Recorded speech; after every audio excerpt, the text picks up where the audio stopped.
హరి ఓం శ్రీమాత్రే నమః. శ్రీ గురుభ్యో నమః. దేవీ కవచం. దేవీ కవచం అనేది ఒక అద్భుతం. కవచం అంటేనే మనకి ఒక తొడుగు అని అర్థమవుతుంది కదా. అసలు ఈ దేవీ కవచం అనేది ఎలా వచ్చింది అంటే, బ్రహ్మదేవుడు మార్కండేయుడికి బ్రహ్మదేవునికి మధ్య జరిగినటువంటి ఒక సంవాద రూపం. అదే దేవీ కవచం. మార్కండేయుడు అడిగాడట, బ్రహ్మదేవా, మిక్కిలి రహస్యమైంది, ఉత్తమమైంది, ప్రపంచంలో ఎవరికి ఇంతకుముందు చెప్పనిది, ఈ జగత్తులో కూడా ఎవరికి తెలియనిది, మానవులందరికీ రక్షణనిచ్చేది దేవీ కవచం అనేది ఉంది కదా, నాకు అది చెప్పు. రక్షణనివ్వాలి. మెయిన్గా మార్కండేయ మహర్షి అడిగినటువంటి, బ్రహ్మదేవుని అడిగినటువంటి విషయం, అందరికీ రక్షణనివ్వాలి అనేది అడిగాడు. అడిగితే అప్పుడు చెప్తున్నాడనమాట, మార్కండేయుడు ప్రశ్నకు బ్రహ్మదేవుడు చెప్తున్నాడు, ఓ బ్రాహ్మణోత్తమా, నువ్వు అడిగినటువంటి విధంగా రహస్యమైంది చెప్తానయ్యా. మానవులందరికీ కూడా, సర్వ ప్రాణులకి ఉపకారాన్ని చేసేది చెప్తాను, సుకృతాన్ని ఇచ్చేది చెప్తాను, అదే దేవీ కవచం అంటారు. ఈ దేవీ కవచం అనేది అమ్మవారి నామాలతో ఉంటుంది. ఆ నామాలు అందరం పఠించి తీరాలి. ఎలాంటిది అంటే, మన శరీరం మొదలు శిరోభాగం నుంచి పాదము గోటి చివర, పాదం అడుగున దాకా, అంగుళ ప్రతి అణువణువు, ప్రతి భాగము రక్షణ కవచంగా ఉండేదే ఈ దేవీ కవచం. ప్రతి భాగాన్ని రక్షిస్తుంది, ఆరోగ్యవంతంగా ఉంచుతుంది. ప్రతి అంగుళానికి, అణువణువుకి అధిదేవతలు ఉన్నారు. ఆ అధిదేవతలు కాపాడుతూ ఉంటారు మనల్ని అనే విషయాన్నే ఈ దేవీ కవచం అనేది మనకు తెలియచేస్తుంది. ఒక అద్భుతమైనటువంటి విషయం. ప్రతి ఒక్కళ్ళకి రక్షణనిస్తూ ఉంటుంది. ఈ దేవీ కవచాన్ని చదివేటప్పుడు ఎవరన్నా చదువుతున్నది విన్నా, లేదు చదివిన వారి ముఖాన్ని చూసినా వాళ్ళకి ఆ దేవీ కవచం ప్రతిఫలం అందుతూ ఉంటుంది. మనతో పాటుగా మన శరీరం ఉన్నట్లుగా మన కవచం కూడా నాతో పాటే ఉంటుంది, ఆ దేవీ కవచంగా ఏర్పడుతుంది అనేది చెప్తున్నారు.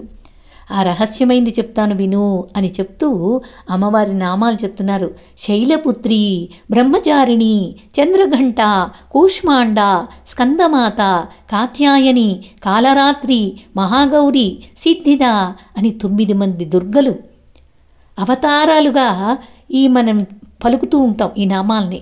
ఈ నామాలను బ్రహ్మదేవుడే స్వయంగా ప్రకటించాడు. వీటి అర్థాలేమిటి అంటే, మన శరీరంలో ప్రతి భాగాన్ని కూడా కాపాడేటటువంటి తల్లులు. శైలపుత్రి, హిమవంతుని తపఫలంగా ఈ దేవి శైలపుత్రిగా అవతరించింది ఆ తల్లి. సతిగా దేహాన్ని వదిలిపెట్టి ఈ దేవకార్యార్థమై అమ్మవారు హిమవంతుని భార్య అయినటువంటి మేనక గర్భంలో ప్రవేశించింది. ఆమె శైలపుత్రి. తర్వాత బ్రహ్మచారిణి. బ్రహ్మ అంటే ఏంటి? వేదం. వేదముల యందే చరించేది కాబట్టే అమ్మవారు బ్రహ్మచారిణి. చంద్రఘంట, ఆహ్లాదకారిణీ దేవి చంద్రఘంటేతి కీర్తిత అని ఈ నామానికి రహస్యంగా తెలుస్తూనే ఉంది అర్థం. అంటే ఆనందాన్ని కలిగించేది చంద్రఘంట అని పిలుస్తారు. ఈ నేత్ర, శ్రోత్రాలు, ఇంద్రియాలకు ఉపలక్షణాలుగా ఉన్నాయి. అంటే ఈ పంచజ్ఞానేంద్రియాలు, సర్వ ఇంద్రియాలకి, అంటే ముఖ్యంగా మనస్సు కూడా ఇంద్రియమే కదా. బ్రహ్మ సంబంధితమైనటువంటి ఆనందాన్ని కలిగించేదే ఈ చంద్రఘంట.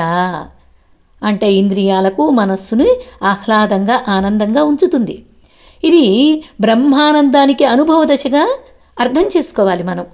సంతోషం కాదండి, ఆనందము. బాగా వినండి శ్రద్ధగా. కుష్మాండ, తాపత్రయ సంబంధమైన సంసారానంతటినీ కూడా ఈ తన గర్భకుహరంలో ఉంచుకుంటుంది. అండాకారంగా ధరించి ఉంటుంది కాబట్టే ఆ తల్లిని కూష్మాండ అంటారు.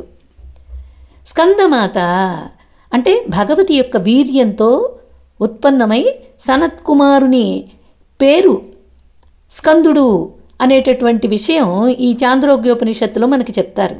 అందుచే ఆమె స్కందమాత అయింది. కాత్యాయని అంటే కాత్యాయనుడనే ఋషి ఈమెను తన పుత్రికగా స్వీకరించాడు. అందువల్ల ఆమె కాత్యాయని అయింది. తర్వాత కాళరాత్రి. కాలాన్ని మొత్తం కూడా సర్వాన్ని హరించేటటువంటి తల్లి. అట్లాంటి కాలాన్ని కూడా హరించేది ఏమిటి అంటే అమ్మవారు. కాలమునకు సర్వాన్ని హరించేటటువంటి లక్షణం ఉంది. అట్లాంటి కాలాన్ని కూడా హరించేటటువంటిదే అమ్మవారు. అందుకని ఆమెని కాలరాత్రి అని వ్యవహారంలో మనం పిలుస్తూ ఉంటాం. రాత్రి అనే శబ్దానికి సుఖమని అర్థం ఉంది, లేదా ప్రళయము లేక సుషుప్తి, ఇవన్నీ కూడా సుఖస్వరూపాలుగా అనిపిస్తుంది. ఎందుకంటే మనస్సు కదలికలు లేవు కాబట్టి. అందుకనే ఆమె కాలరాత్రి. తర్వాత మహాగౌరి. ఈ కాళికా పురాణంలో కథ ఒకటి ఉంది. ఒకప్పుడట శివుడు అమ్మవారిని కాళీ అని పరిహాసంగా అన్నాడట. అంటే ఏంటి? నల్లనిది అని అర్థము. అప్పుడు ఆమె కోపం వచ్చింది, కాస్తంత కోపం వచ్చి తీవ్ర తపస్సు చేసింది. బంగారు వన్నెతో బాగా దివ్యంగా ప్రకాశిస్తూ కనిపించింది. ఉజ్వలమైనటువంటి గౌరవ రూపం, అంటే పచ్చని వర్ణంతో అమ్మవారు కనిపించింది. అప్పటి నుండి ఆమె మహాగౌరి అనే నామంతో మనం ఆమెను కొలుస్తూ ఉంటాం. సిద్ధి అంటే ఏంటి? మోక్షం. అట్లాంటి మోక్షాన్ని తమ స్వరూపమైనటువంటి ప్రకృతి ద్వారానే ఆమె ఘటింప చేసుకుంది. కాబట్టే ఆమెకి సిద్ధిదా అనే నామం సార్థక నామధేయమైంది. అంటే ఒకే దేహంలోని వివిధ భాగాల వలె ఈ 9 మంది దుర్గలు కూడా ఒకే దుర్గ యొక్క వేరువేరు రూపాలు. అంటే మన లోపల ఆయా ఫలితాలని మనకి అనుభవింపచేస్తూ ఉంటారు, మనని ఒక కవచంగా కాపాడుతూ ఉంటారు. ఇట్లాంటి గొప్ప దేవీ కవచాన్ని ఎట్లాంటి వాళ్ళైనా సరే, ఒక అగ్ని చేత దహింపబడుతున్నటువంటి వాళ్ళైనా, పగవారి మధ్య చేరి వాళ్ళకి తెలియకుండా మోసపోతున్నా, ఇంకా భయంకరమైనటువంటి రహస్య ప్రదేశాల్లో అనేక కష్టాలను పొందుతూ ఉన్నా, ఎదుర్కొంటూ ఉన్నా, బాధలు పడుతూ ఉన్నా, భయం పడుతూ ఉన్నా, ఎవరైనా సరే ఈ భగవతిని గనక శరణు వేడితే అట్లాంటి వాళ్ళకి కొంచెమైనా కూడా అమంగళం అనేది జరగదు అని చెప్తున్నారు. అమ్మని గనక శరణు వేడితే ఎట్లాంటి ఆపదైనా కలగదు. శోకము, దుఃఖము, భయము అనేవి అసలే ఉండవు అనేది చెప్తున్నారు. ఈ దుర్గా కవచానికి అంత గొప్ప మహత్యం ఉంది. ఎవరి చేతనైతే భక్తితో ఈ దేవీ కవచాన్ని స్మరింపబడుతుందో అట్లాంటి వాళ్ళకి అభివృద్ధి కలుగుతుంది.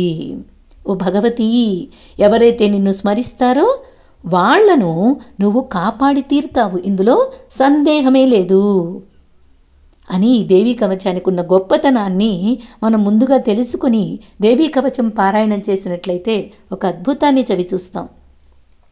చండముండులనే రాక్షసులు అందరం వినే ఉంటాం. ఆ రాక్షసుల్ని సంహరించినటువంటి తల్లి చాముండాదేవి. ఆమె శవాసనంలో కూర్చొని ఉంటుంది. వారాహి అనేటటువంటి తల్లి దున్నపోతు వాహనంగా కలిగి ఉంటుంది. ఐంద్రి అనే దేవి ఐరావతం ఏనుగుపైన అధిరోహించి ఉంటుంది. శివశక్తి అయినటువంటి భగవతి మహేశ్వరిని అధిరోహించి ఉంటుంది. ఆ భగవతి అనేటటువంటి తల్లి నందిని అధిరోహించి ఉంటుంది. స్కందశక్తి కౌమారి నెమలిని వాహనంగా కలిగి ఉంటుంది. అట్లాగే లక్ష్మీదేవి తామర పుష్పాన్నే ఆసనంగా కలిగి ఉంటుందనే విషయం మనందరికీ తెలుసు.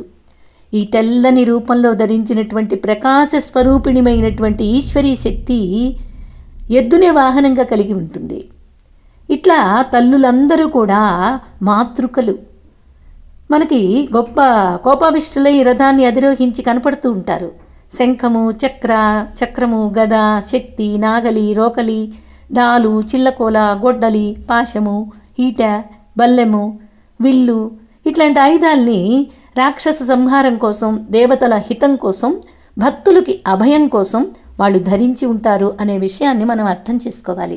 అమ్మవార్లేంటి ఇలా కనపడుతున్నారు అనే దానికంటే వాళ్ళు ఎందుకు అలా ఉన్నారు అనేది రహస్యమైన విషయాన్ని మనం ఇక్కడ అర్థం చేసుకోవాలి. మనకి రక్షణ కోసమే. ఇది మనం బాగా సంపూర్ణంగా విశ్వసించాలి. ఈ దేవి కవచం శత్రువుల గుండెల్లో భయాన్ని పుట్టిస్తుంది. అట్లాంటి తల్లి నన్ను రక్షించు అనేటటువంటి ప్రార్థన మనం చేస్తున్నాం. ఇంద్రశక్తి తూర్పు దిక్కులో, అగ్నిదేవత ఆగ్నేయ దిక్కులో నన్ను రక్షించుగాక.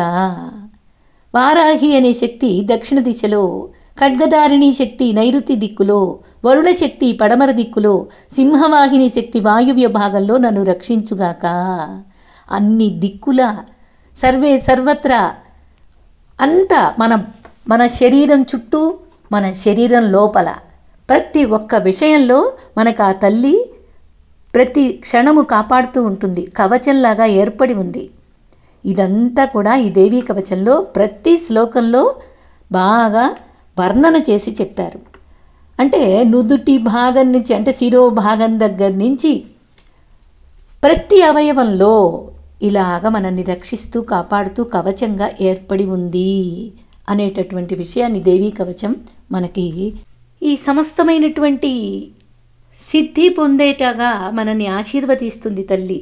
యోగిని శక్తి శబ్ద స్పర్శ రూప రసగంధాలు మరియు నారాయణి అనే శక్తి సత్వరజస్తమో గుణాలను ఎల్లప్పుడూ రక్షించుగాక. వారాహి శక్తి నా అకాల మృత్యువు లేని ఆయుష్ను, వైష్ణవీ శక్తి ధర్మాన్ని, చక్రిణీ శక్తి యశస్సుని, కీర్తిని, సంపదను, ధనాన్ని, విద్యను రక్షించుగాక. ఓ ఇంద్రాణి, నీవు నా గోత్రాన్ని రక్షింతువుగాక. ఓ చండికాదేవి, నా పశువులను రక్షించు. ఓ మహాలక్ష్మీమాత, నా పుత్రులను రక్షించు. భైరవీదేవి, నా భార్యను రక్షించు, నా భర్తను రక్షించు. సన్మార్గగామిగా ఉన్న అమ్మా, నా త్రోవను రక్షించు. ఏ మార్గంలో నడుస్తున్నానో ఆ మార్గాన్ని విజయం చేకూర్చును తల్లి. ధర్మమైన మార్గాన్ని అనుసరించే విధంగా నీవే నాకు జయాన్నివ్వు. ఓ మహాలక్ష్మి, విజయములిచ్చే విజయాదేవి, అంతటా నీవే నన్ను రక్షిస్తూ ఉండాలి అని ఈ దేవీ కవచానికి ఉన్న అర్థాన్ని ప్రతి విషయం ఎల్లవేళలా ప్రతి క్షణం అణువణువు ఆ తల్లి స్పర్శతోనే నిండి ఉంది. ఎక్కడికి నువ్వు వెళ్తున్నావో అది నీ వెంట దేవి కవచం ఏర్పడి నీతోనే వస్తూ ఉంటుంది. ఏ ప్రదేశానికి వెళ్ళినా అది నీతో పాటుగా ఉంటుంది. ఏ కోరిక కోరుకుంటావో నిశ్చయంగా దాన్ని పొందుతావు. భూతలంలో సాటి లేని ఐశ్వర్యాన్ని కూడా పొందుతావు. ఈ కవచ పారాయణాన్ని చేసినటువంటి మనిషి దాని ప్రభావం చేత నిర్భయుడైపోతాడు. ఓటమి అనేది ఎరుగడు. 3 లోకాల్లో పూజ్యుడై కీర్తి పొందుతాడు. అమ్మవారి కవచం అనేది దేవతలకు కూడా దుర్లభం. అట్లాంటిది మానవులకు మనకు లభ్యమైంది. అటువంటి దేవీ కవచాన్ని ఎంతో శ్రద్ధతో, భక్తితో, పవిత్రమైనటువంటి మనస్సుతో, పవిత్రమైనటువంటి స్థలంలో, పవిత్రమైనటువంటి దుస్తులతో శ్రద్ధగా పఠించి ఆ తల్లి కవచంగా మనకెప్పుడు ఉండేలాగా ఆశీర్వదించమని ఈ దేవీ కవచాన్ని మనం పఠిద్దాం. హరి ఓం. శ్రీమాత్రే నమః.